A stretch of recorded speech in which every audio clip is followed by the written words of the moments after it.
ODST was my first Halo game, and the Halo 3 multiplayer disc it came with is probably my most played game on an Xbox console. To think I asked for a 360 back in the day for Skylanders Giants. Don't blame me, that Toys to Life stuff was incredible as a kid, and does anybody remember Amiibo? I remember playing and having so much fun as a kid with my family over the local multiplayer on that disc. Mostly on Avalanche because, that's the best map in Halo 3, at least in my opinion, and it was just so fun. But the multiplayer I'm talking about is technically Halo 3's multiplayer, not really a part of ODST technically. That was a side adventure in the Halo 3 engine with its own multiplayer mode, which I don't think I played any of till earlier this year. Well, ODST was the first Halo campaign I tried to play. Yeah, tried, because the dark atmosphere scared my Skylander-loving younger self. I actually beat Halo 4's campaign as my first, after finding it for $4 or $12 in a GameStop, then going back to beat ODST. I also remember not being able to get the Halo 4 multiplayer to work. Anyway, ODST was one of my favorite games, and it's finally on PC, and we're going to talk about it. If you came to wonder if you should get it, I would definitely say yes, considering it's cheaper than a 6-piece spicy McNugget meal right now. But you probably should listen to the rest of this video first, because ODST is a different kind of Halo game. I mean, it's still a first-person shooter, but you know what, it's just easier to explain as we go. For one thing, this isn't about good old Halo Man Master Chief. This game is about a squad of orbital drop shock troopers, ODSTs for short, and their mission to get aboard an enemy cruiser.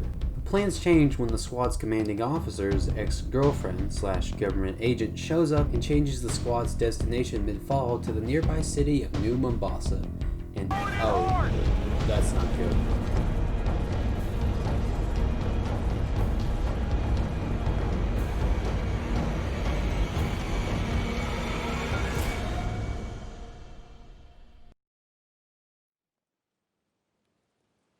The character we mainly play as is the Rookie, and he wakes up in his pod hours after the drop. From here, it's up to him and you to find his squad in this practically destroyed city. Let's talk about New Mombasa, and how this place is an atmospheric masterpiece. From the moment you leave the pod, you're thrown into this dark, half-burned, half-burning pocket of darkness that was once a city full of life. The music and the visuals are truly beautiful and set the scene perfectly. The layout of the city, on the other hand, is great and terrible at the same time, but we'll talk about that a little bit later. For now, let's talk about how this city is an open world. Well, I think it's an open world.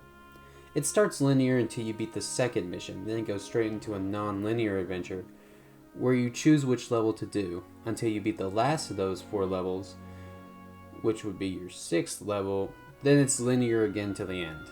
It's a bit odd, but I appreciate this different style of Halo. It's fun to wander around Mombasa, at least at first, but how do we get around this city? Or how do we know where to go? Well, that's where Virgil, the city's superintendent AI, comes in. After downloading some data from him, he'll mark places on your map and even lead you to multiple destinations. He'll only nudge you to the next mission chronologically, but you can ignore him and go to the other missions marked on your map if you want to. They are marked on the map so you can go wherever you choose when the game opens up. Getting into the missions, you have to do the first 2 and then the last 2 in the order they're supposed to be in. In each mission, you play as a different member of the squad. You have the on-foot levels, tank levels, flying levels.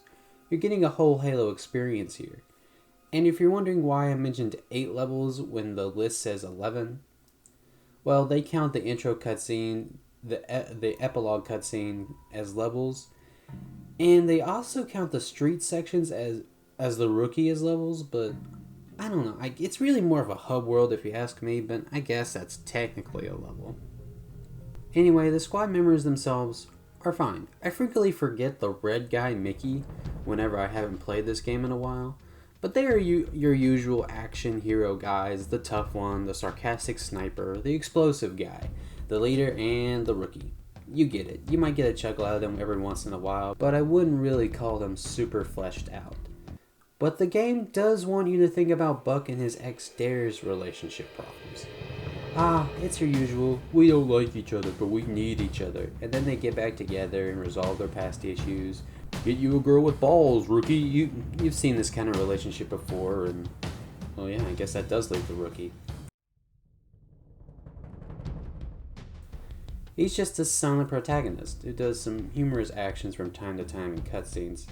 He technically fell asleep twice on the first day.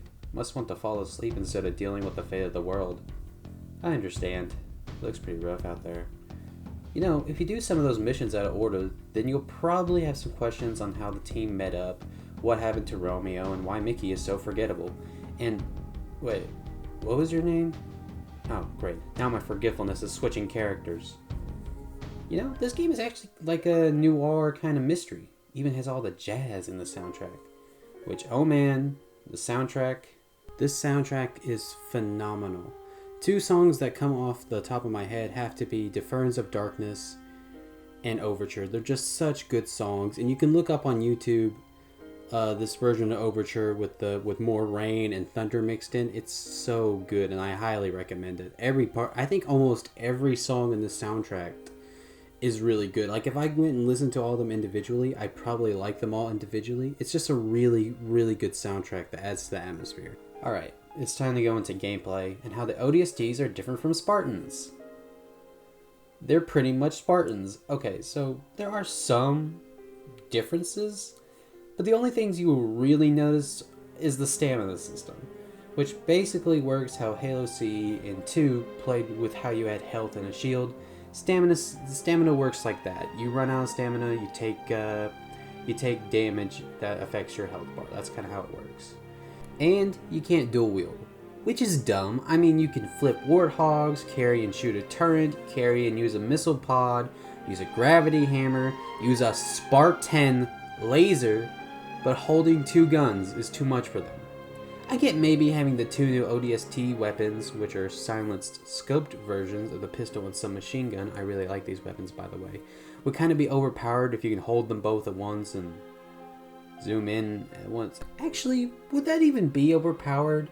Maybe there was a glitch in the zoom function where you couldn't zoom in two weapons at the same time, but you could have just made it so you can't dual wield with those weapons and just have the rest be dual wieldable. Like what 343 is doing with the Halo 3 Recon Slayer.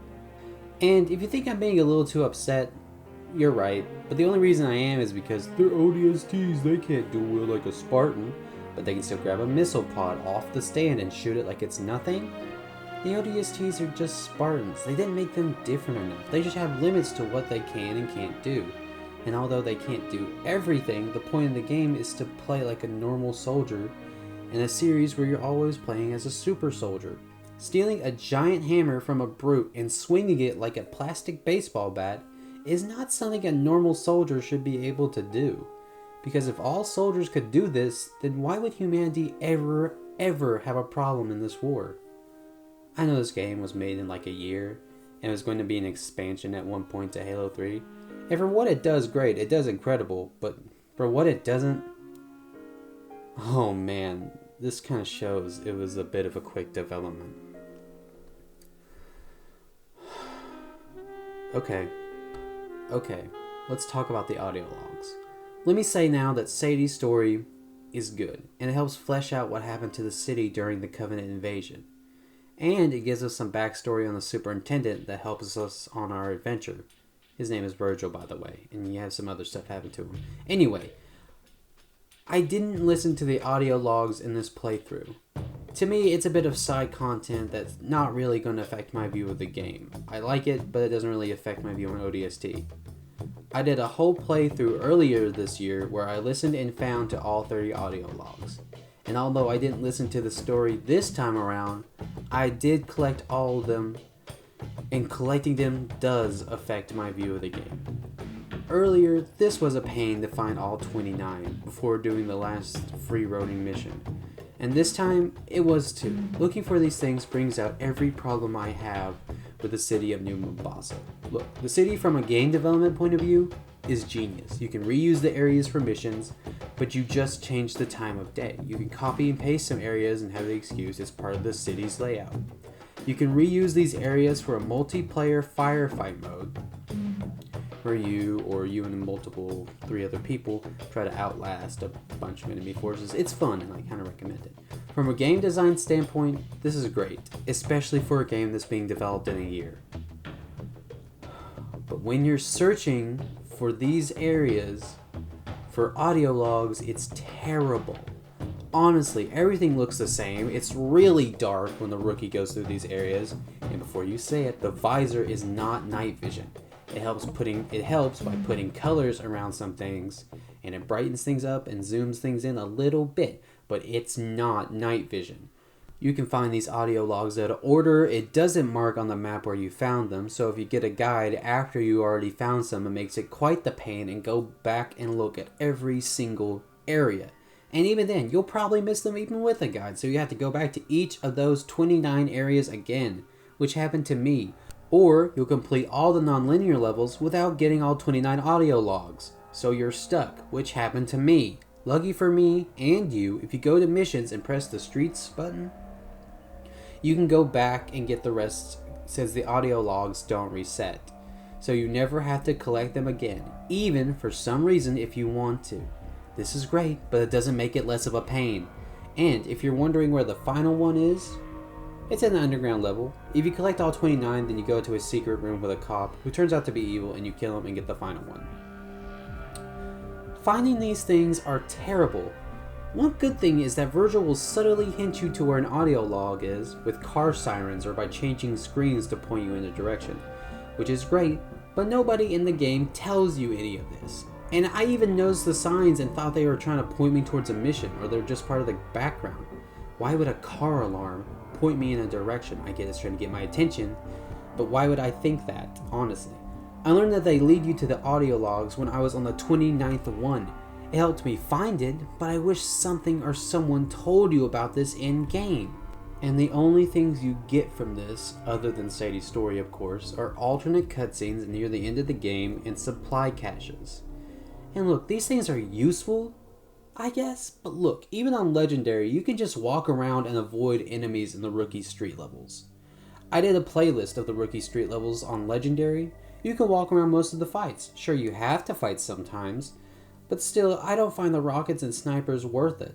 Sure, mongooses are nice to have, but the map is so small that walking around doesn't take that very long at all. It seems they only include mongooses there, so you'd have a faster way to get around while looking for audio logs. But the map is so small that walking doesn't take very long at all. Look, if you want to collect these things, I say do it for your first playthrough. Get a guide and do exactly what those guides say. Go in the order they tell you and everything. From what I know and tested, you keep the audio logs between playthroughs and the supply caches, at least in the MCC Steam version. I'm sorry, Sadie. Your story and the cutscenes with the rookie using his knowledge at the end are interesting and cool, but not worth looking for these dumb audio logs without a guide. That right there is my biggest problem with ODST. New Mombasa is great for the atmosphere and the sheer openness of it. But this isn't the type of openness where you'd want to collect things. This atmosphere just does not help that in any way. It's dark, it's depressing, and it's not very fun when you're just walking around looking for these collectibles. Okay, I'm not really sure where to go from here. I could talk about how this game is made with firefight in mind, but I kind of already went into that during the audio log stuff.